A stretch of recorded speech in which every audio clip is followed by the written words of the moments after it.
Padre nuestro que estás en el cielo, santificado sea tu nombre, venga a nosotros tu reino.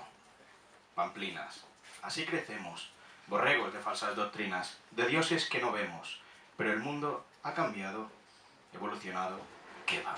Se ha gastado. Todos son historias, no hay negros ni blancos, sino un gran abanico de matices grises. Pero realmente es lo que somos, meros peones de sentimientos artificiales. Sentir, ¿qué es eso? Si hoy en día hay filtros, caritas sonrientes, máscaras de falsa gente, pues yo os diré mi mundo. La gente se ríe de mí, porque escribo, porque leo, porque no oigo, no escucho. Es decir, prefiero estar pensando en correrme en el papel impoluto a escuchar tus insultos.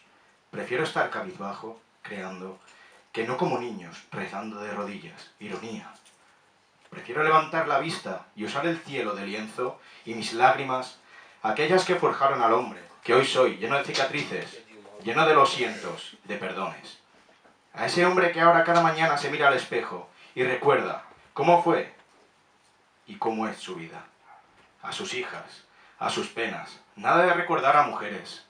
Nada de recordar a nadie que en su día mintió con un te quiero, un te amo, un qué sé yo. Lutos como todos los pasamos, pero el dolor de saber que tú has defendido, que tú has querido y luego te han fallado, levanto esta mano y digo, aquí están mis amigos y el corazón en medio soy yo que recito.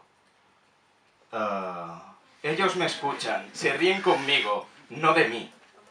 Me apoyan y saben que siempre, por mucho que ría, por muchas máscaras que me ponga, mi vida se ha sido forjada a base de golpes. Que mis sentimientos son puros, que mis llantos sonoros, y que de mí, aunque lleno de fallos, soy una persona más que prefiere vivir en un mundo idealizado donde las riendas las tome yo y no las tome por mí un capataz crucificado.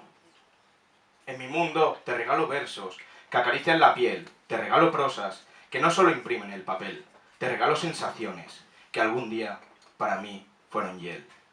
De mis fallos, de mis idas de olla, de mis nervios, de mis noches, de todos esos y más doy gracias, señoras y señores, pues me forjé así, y a base de ser como era mi mundo, y me escondo tras la sonrisa boba, tras el espejo que hay delante de cada uno de nosotros, para ver cómo gira todo a mi alrededor, y que pase lo que pase, en mi cara siempre estará esta sonrisa de bobalicón.